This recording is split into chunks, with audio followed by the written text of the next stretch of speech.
fine and happy. Today we will read this chapter first, sentences. Okay, let us start now this chapter. When we one and the more words are the grammatically linked and bring out the complete sense. जब हम grammatical use में एक से ज्यादा words का प्रयोग करते हैं और जिसका कंप्लीट सेंस निकलता है उसी को हम सेंटेंस कहते हैं. Okay, it has a subject and a predicate. एक जो सेंटेंस होता है उसमें सब्जेक्ट और प्रेडिकेट इंक्लूड होता है, तभी हमारा सेंटेंस रेडी होता है. Okay, look at the following sentences. जैसे सेंटेंस है हमारा बर्ड्स फ्लाई, तो सब्जेक्ट है हमारा बर्ड्स और प्रेडिकेट है हमारा fly. Next, all the pretty birds sing sweetly. Subject है हमारा all the pretty birds, predicate है सिंग स्वीटली. ओके, नेक्स्ट है Tina found her dog sitting under the banyan tree. तो सब्जेक्ट क्या है टीना और प्रेडिकेट है found her dog sitting under the banyan tree. Okay, in order to make complete sense a sentence. जो sentence complete sense रखते हैं उसी को हम सेंटेंस कहते हैं. Begin with a capital letter. Sentence बनाते समय जो सेंटेंस होते हैं वो हमारे कैपिटल लेटर से शुरू होते हैं. Has word place in their proper order और syntax. For example, cold surprisingly it told is make no sense. It is not a sentence. यदि कोई शब्द हमारे इम्प्रॉपर वे में लिखे गए और तो कोई सेंस नहीं निकल रहा, ऐसे शब्दों को हम सेंटेंस नहीं कह सकते.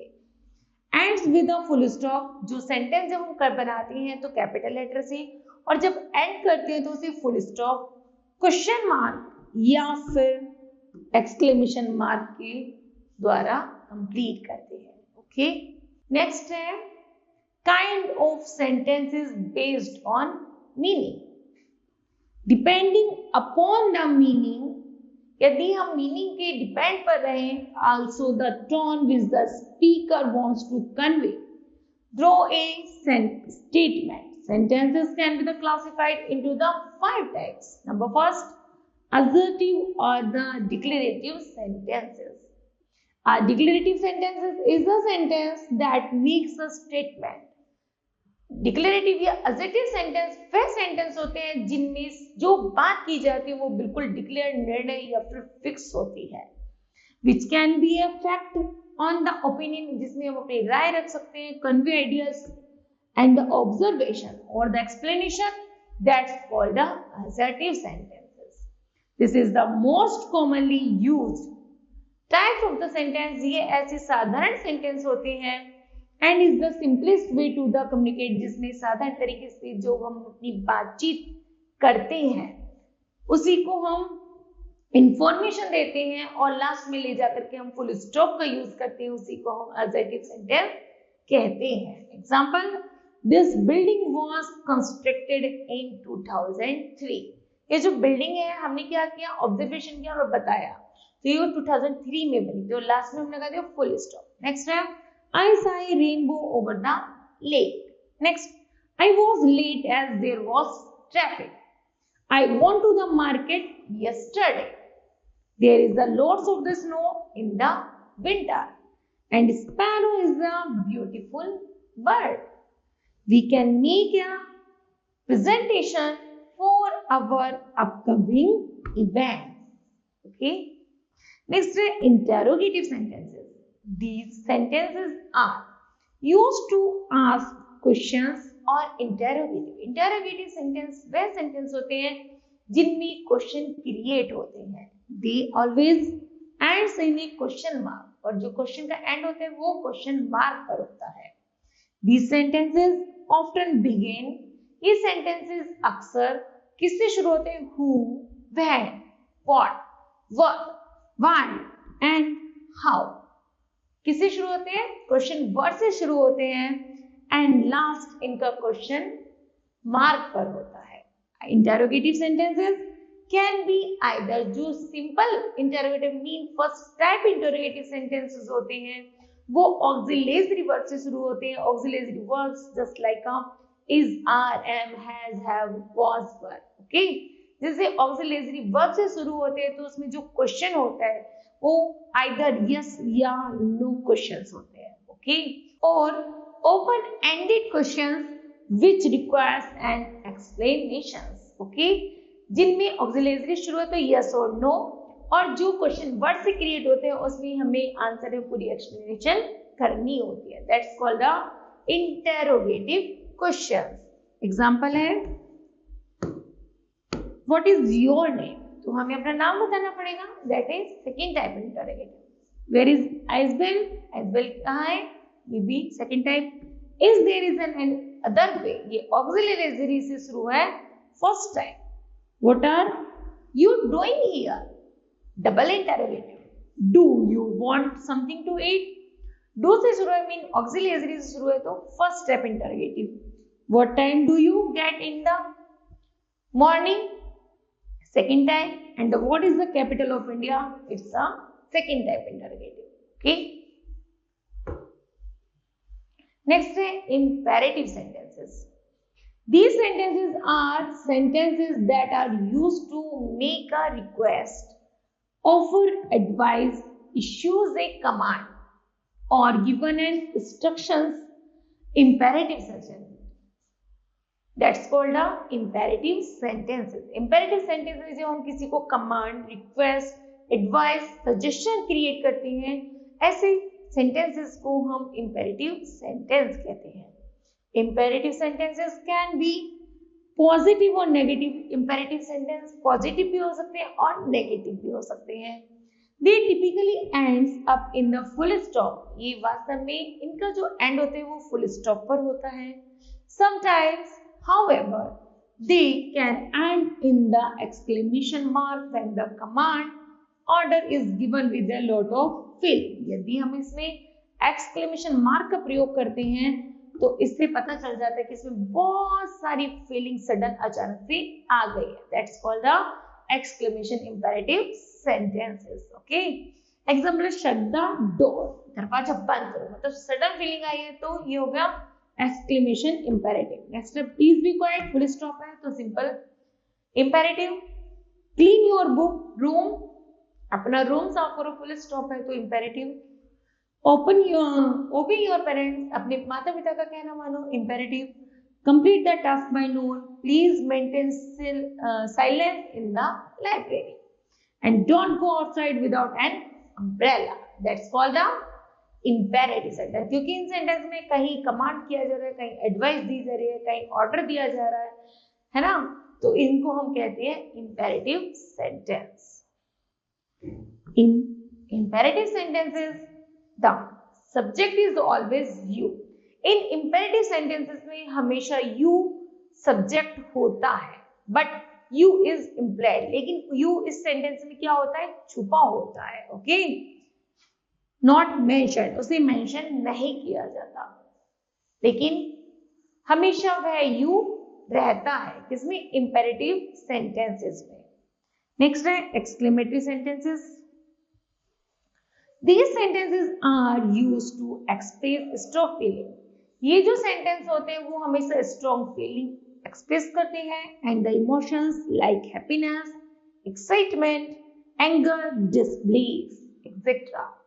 These sentences are followed by and the exclamation point and are in the effective way to show या evoke strong emotions in your writing. That's called a exclamatory sentences. Example, just shut up, अभी चुप हो जाओ, है ना, तो यहाँ पर क्या हुआ, एक्सक्लेमेशन मार्क, मतलब तुरंत सडन फीलिंग आई।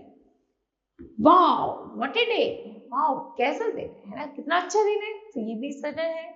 तो इट्स अ ब्यूटीफुल डे, कितना सुंदर दिन है। How hot the day is that make just drop a bank, I am exclaim I am excited to watch this movie, में इस मूवी को देखने में एक्साइटेड हूँ, और लास्ट में है एक्सक्लेमेशन मार्क, इसलिए ये एक्सक्लेमेटरी सेंटेंस है। नेक्स्ट है optative sentence. These sentences express a wish or a prayer. इन सेंटेंसों में केवल इच्छा या फिर प्रार्थना की जाती है उसे हम ऑप्टेटिव सेंटेंस कहते हैं। एग्जाम्पल है, may you have a happy and success life, मेरी आशा है कि आप खुश रहो, अपने जीवन में सफल हो। तो ये क्या है? इच्छा है। आगे है, लॉन्ग लिव डेमोक्रेसी, तुम कैसे रहो? प्रजातांत्रिक रहो। तो ये भी क्या है? इच्छा है या फिर प्रार्थना है ना? तो इसे हम कहते हैं ऑप्टेटिव सेंटेंस। नेक्स्ट है affirmative and the negative sentences. A sentence that has a negative meaning, एक सेंटेंस जो नेगेटिव अर्थ रखता है but don't have a no, not और never, लेकिन उसके साथ no, not और never नहीं लगाएंगे तो it can not be a negative sentence, तो हम उसे नेगेटिव सेंटेंस नहीं बना सकते। यदि हम no, not और none का प्रयोग करते हैं तो वह सेंटेंस नेगेटिव सेंटेंस कहलाते हैं। For example, I am not happy, मैं खुश नहीं हूँ। हम ऐसे भी तो कह सकते हैं आई एम अनहैप्पी, मैं खुश नहीं हूँ। अनहैप्पी मतलब आप प्रसन्न हो, लेकिन ये फिर भी ना की बात कह रहा है, लेकिन ये फिर भी नेगेटिव सेंटेंस नहीं है। Sentence first is a negative sentence because of the presence the word not. Okay, next the sentence two is in the affirmative sentence even though the meaning is the same, दोनों का अर्थ same है, but sentence first is above is negative. जो sentence first है उसमें not का use किया हुआ है, इसलिए वो नेगेटिव है। सेकंड का अर्थ वही है कि वो खुश नहीं है, लेकिन नॉट का यूज नहीं हुआ है, इसलिए वो पॉजिटिव सेंटेंस है। ओके, नेक्स्ट है kinds of sentences based on structure. Our sentences contains a subject and a predicate which together form a clause। जब भी हम सेंटेंस बनाते हैं तो उसमें सब्जेक्ट और प्रेडिकेट को लेते हैं और उनको जो क्लूज के अकॉर्डिंग जोड़ते हैं तो वो हमारा परफेक्ट सेंटेंस बनकर आता है। Depending upon the kinds of clauses और clauses that form a sentence, और जब हम उन्हीं के अनुसार उन क्लूजों को ऐड करते हैं सेंटेंस में तो वो डिफरेंट डिफरेंट टाइप की सेंटेंसेस बन जाते हैं। There are the four basic types of sentence, इसलिए इन sentences को four basic types है। Number first, simple sentence. This sentence contains a single complete independent clause, जिसमें साधारण रूप से एक इंडिपेंडेंट क्लूज होती है, मेन क्लूज वन होती है, उसी को हम सिंपल सेंटेंस कहते हैं। एग्जाम्पल, वरदान is the best cricketer in the school. वरदान स्कूल का क्या है? बेस्ट क्रिकेटर है। तो कौन है?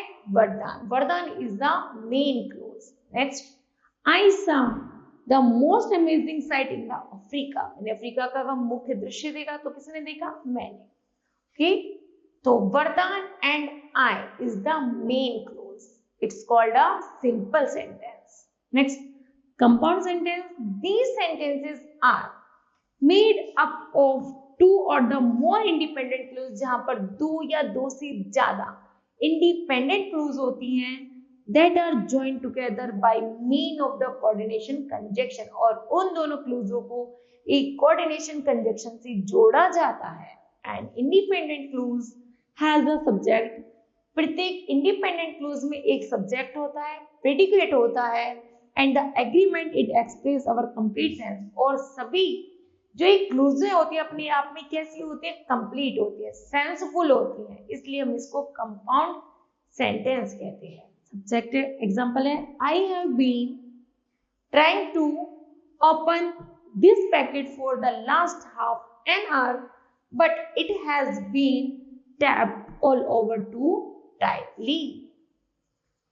यहां पर दो sentence, I have been trying to open the packet for the last hour and hour. दूसरी क्लूज है, it has been taped all over too tightly. ठीक है, यहाँ पर जब दो क्लूज हैं, दोनों इंडिपेंडेंट है, दोनों सेंसफुल है, जब हम दोनों को ऐड करेंगे तो हमने ऐड किया बट से, तो but is a coordinating conjunction.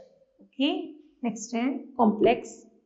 These sentences have one independent clause connected to one or more than one dependent clause। एक तो इंडिपेंडेंट क्लूज होगी और दो या दो से ज्यादा जो होंगी वो कैसी होंगी? वो डिपेंडेंट क्लूज होंगी, डिपेंड ऑन वन क्लूज पर, उसी को हम कॉम्प्लेक्स कहते हैं। For example, He came to me for information because he knew, वह जानता था that I was the only person who had seen the culprit. कि यहाँ पर जो सेंटेंस है वो अपने आप में कंप्लीट नहीं है, केवल एक सेंटेंस कंप्लीट है.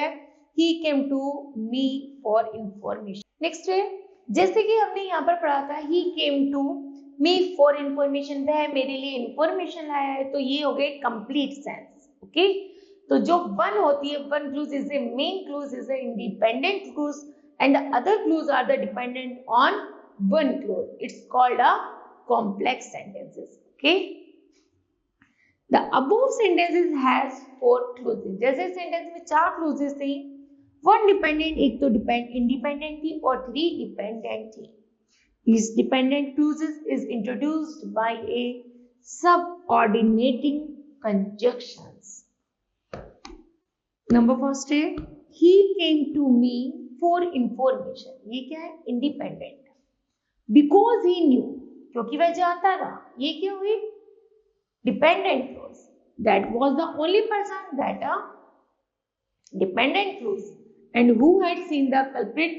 That's a dependent clause. Okay.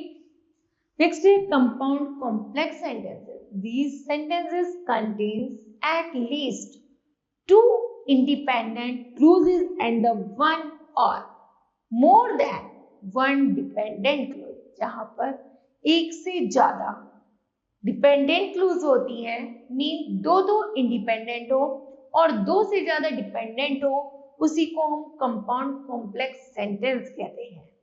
These sentences both the coordinated and the subordinate conjunction are used. इसमें coordination और subordination का भी यूज किया जाता है. एग्जाम्पल है, when I reached the clock tower. जैसे ही मैं क्लॉक टावर पर पहुंचा, I found a strange looking man. मैंने एक स्ट्रेंज आदमी को देखा with a packet in his hand. उसके हाथ में एक पैकेट था. But I was not sure. मैं लेकिन श्योर नहीं था about going up to him. जैसे वो जा रहा था, because he looked quite managing to him, लेकिन मैंने उसे शांतिपूर्वक फिर भी देखा, है ना, मतलब मैं जाने की कोशिश कर रहा था. तो 2 इंडिपेंडेंट क्लूज है यहाँ पर, 2 डिपेंडेंट क्लूज है. Okay, one beginning with when and the other beginning with because. It's a dependent clues. Okay, I found as a stranger looking man with a packet in his hand. That's it, independent clause. And the next, I was not sure about going to him. It's a independent clause. And baki dependent clause. Okay, then kids, this chapter will be completed. I hope that you understood well. Thank you. Have a nice day.